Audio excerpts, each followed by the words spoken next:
We finished it, and we even washed it. So it's time for a van tour.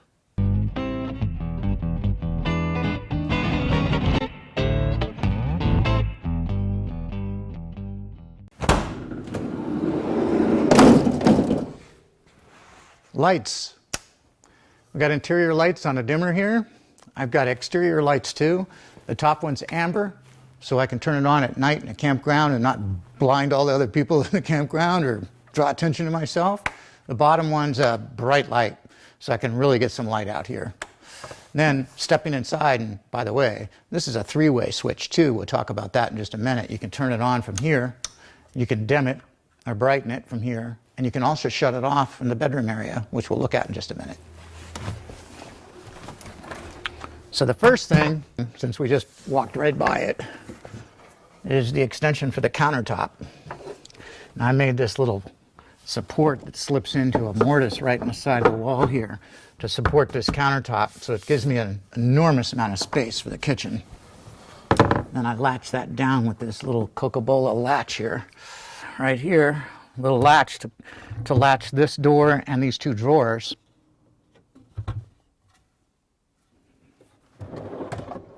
This is my porta-john. It's on a 500-pound twin slide on each side, drawer slide on each side. And right next to it, I've got two drawers right here. One for paper goods and stuff. The other one's mostly dog food.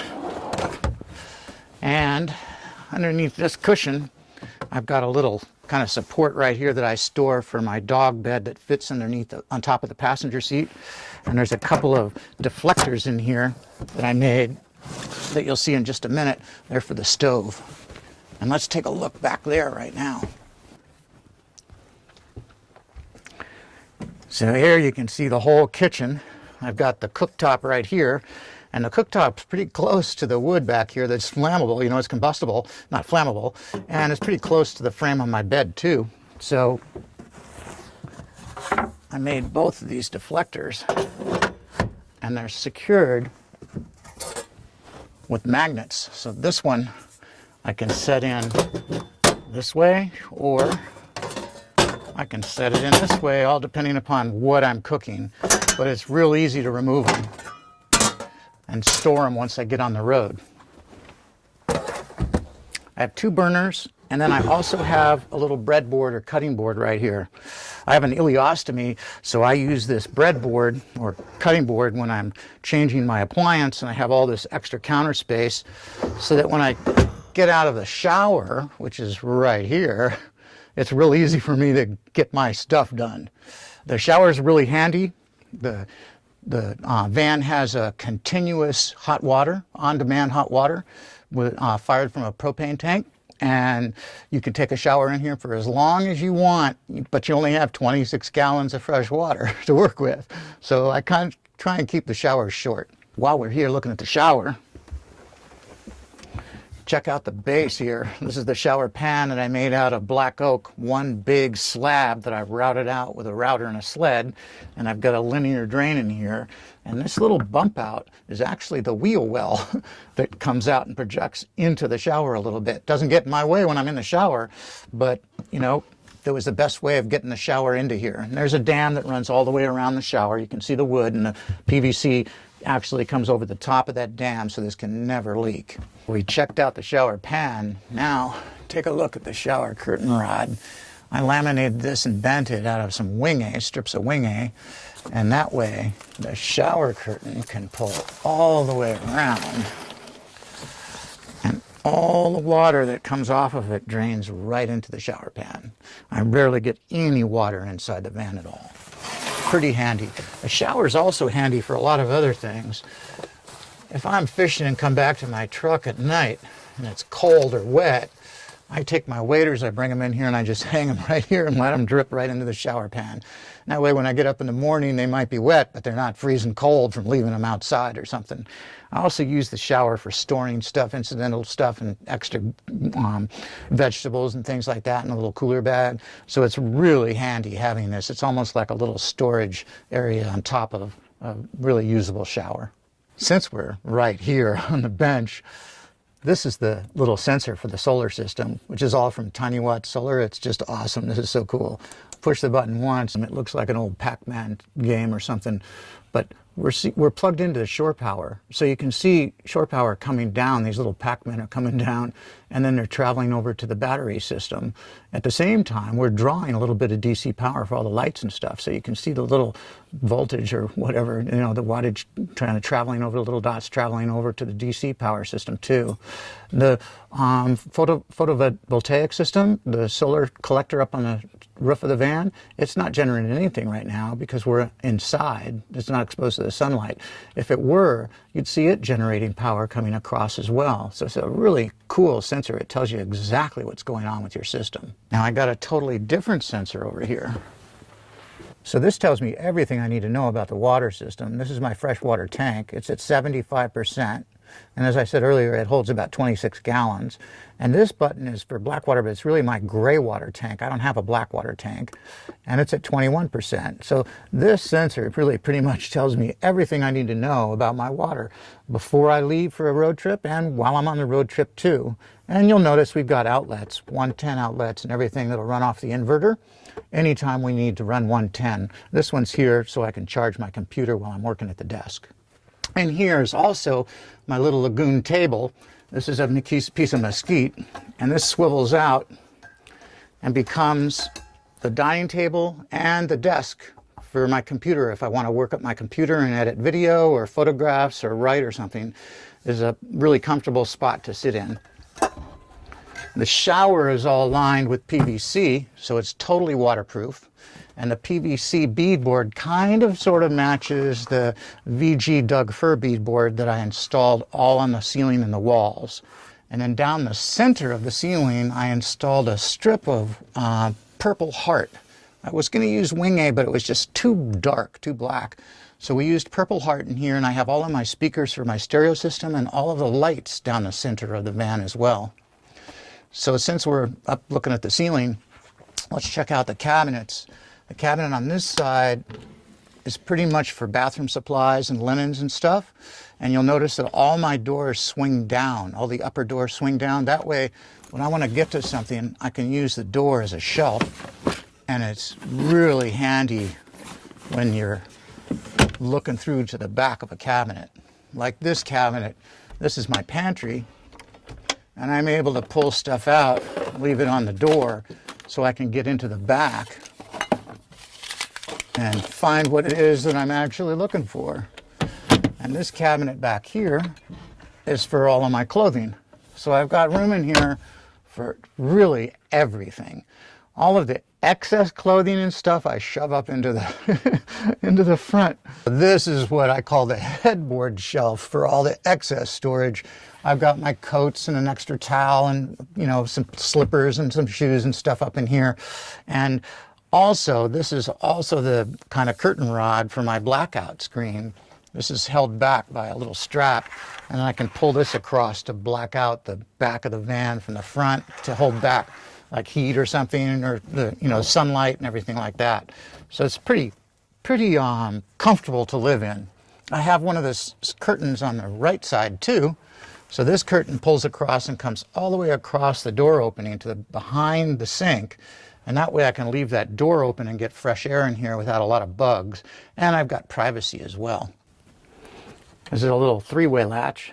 It latches both the drawer and the two doors. This is my utensil drawer. And then inside this cabinet are all of my pots and pans. And I have another drawer in here for all of the, you know, kind of miscellaneous hardware and bags and stuff for the kitchen. And then in this door, I store all of my fresh drinking water that I like to run through the reverse osmosis system in my house. So I carry about 6 gallons of water with me. And then there's space down underneath here for my little lunchbox. And I put my little NutriBullet, my smoothie machine in here when I'm traveling.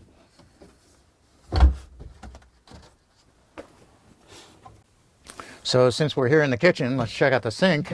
I've got a cutting board that I made that fits inside the sink. Slides back and forth, so if I need to, I can get it out of my way real quick. A little soap dispenser.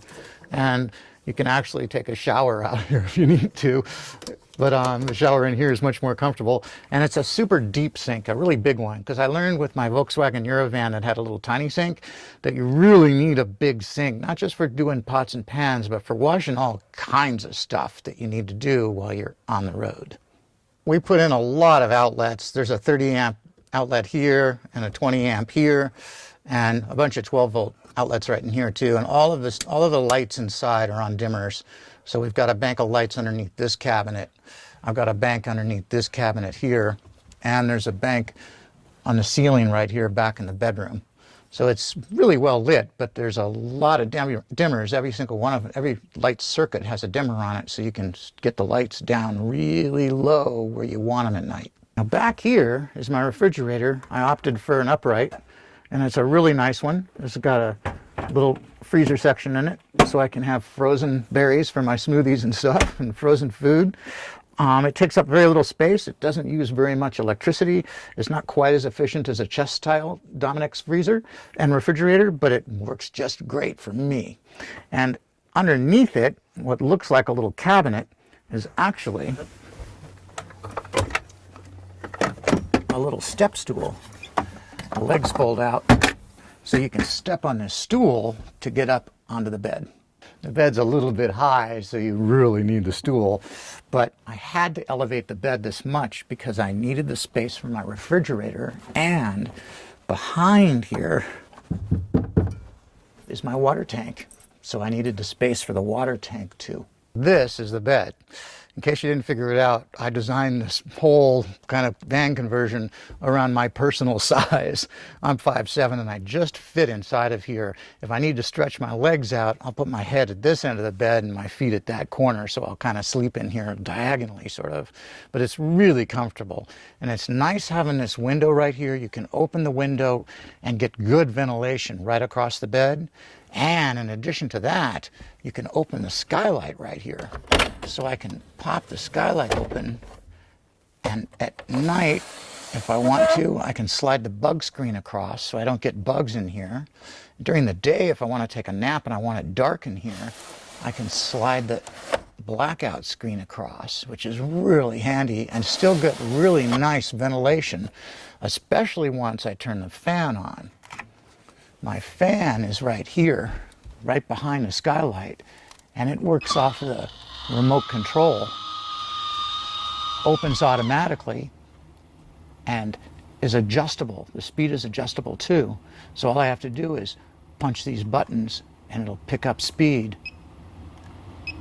and it'll draw air in right through this window over the top of the bed. And over here is all the electronics for the bedroom area. I have 110 back here, so again I can charge my computer or something if I need to. And I've got the dimmer in here for the little lights that are in the ceiling. I've got 12 volt so I can charge my phone and my iPad and stuff. And this is the three-way button, the three-way switch, and it turns off the lights in the center. Like I said at the very beginning, I can turn them on at the sliding door, and I can turn them off or on from the bedroom area too, which is really kind of handy. A little bit maybe over the top, but it's really handy. Now let's check out the outside.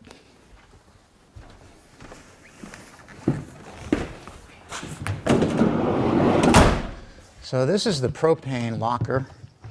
I've got 2 propane tanks, so I never have to worry about running out, and I don't have to worry about leaving on a trip or something with a real low tank. Just doesn't matter at all. I also have my water fill right here, so I can fill my water tank from inside here, which is pretty safe. And I mean, it protects it from somebody getting at it. And then I've got a long hose in here, so if I need to, I can fill my water tanks while I'm on the road from a station or somebody's home or something. This is my propane water heater. It's the on-demand system that I installed. So all you have to do is turn on the faucet or turn on the shower, and this thing automatically kicks on and starts heating up water. So let's walk around to the back, to the garage. So here's the back, and it's pretty customized too. The largest piece of equipment is my solar system from Tiny Watts that I mentioned earlier, so I have plenty of storage for power. And you can see I've got my breakers down here for the DC and the AC system, so it's a super easy kind of kit to work with. All of my breakers for the DC are right in here. All the fuses for the DC are right in here. It's just a really easy system to hook up, to install, to hook up, and to maintain too. And I built out the rest of this with cabinets. I've got drawers that open for camping supplies. And then these are all tools, like truck tools and road tools. Anything I might need while I'm on the road. And then probably the most important two drawers, fly rods. You gotta have really, really safe storage for your fly rods. And then I've got a bucket back here for my waders and my wading shoes, my boots, a wooden box for firewood, which if I'm going on a long trip next year when I go across the country, I probably won't have my firewood box, and I'll have a little suitcase right in there. And then I've got my fishing gear in a dry bag, a camp chair, you know, other stuff for camping down here, a tripod for my camera. And over here, absolutely essential item, this is the flotation vest for my dog. I've got my barbecue stashed over here and strapped in so it doesn't rattle. It's a propane barbecue, runs off those little propane tanks, and that's about it. I've got some yoga gear back in here, my mat and a few things, and everything else is exposed. So if we ever need to get to the propane lines or the water lines or anything like that, it's really easy to do. And all these cabinets come out lickety split, just a few screws secure those. So it's really simple to access all of the electronics and the refrigerator and everything, and even the bed comes out tool free. There's no fasteners or tools necessary to pull the whole bed out. It can come out in 5 minutes. But hopefully I won't be having to do that. We didn't really miss too many things because Devin thought of everything. He put in a little light system back here. So if, at night when I'm changing out of my waders, which I've already done countless times, or early in the morning at 5 in the morning, it's really nice having that illumination. And if I want even more light out the back of the van, there's a switch right inside the bedroom that turns on the light, the little amber light in the back, which is really handy. These lights are just like the light over the sliding door. They have an amber function and they have a bright white function too. So I use these for my backup lights as well. But the switch for the backup lights is right above my head in pretty much the cockpit of the truck. Let me show you that. This is the switch that operates the backup light, which is really handy. Now this switch here operates a solenoid on the drainage system, so I can drain my gray water tank while I'm driving down the road. Shh, don't tell anybody. And this switch is actually, Devin said, let's just put in a third one just in case we need it, and we left the wire loose right in the top of the headboard, so if we ever want to add something, like let's say some really bright lights on the top of the truck, you know, for additional headlights or something, we can mount those real quick. So you probably figured out as you were watching this tour that we spent quite a bit of time thinking about stuff here. This is the backup camera for the truck that we put in. It actually is wired for 4 different cameras. This is the main camera, so I can just see while I'm backing my trailer up, my boat on it. I also have a secondary camera right next to it that's mounted to the back of the van. It's pointed straight down, so I can see my trailer hitch. That way when I back up to pick up my trailer, I can back the truck up right underneath that trailer hitch. This thing works so sweet. And then we've got 2 more cameras that we can mount onto the trailer if we want to, or onto the back of the van. I just thought I'd leave those loose until I use this thing enough and decided whether I need them, and if I do need them, where I need them. So that's like for a later little addition to the truck.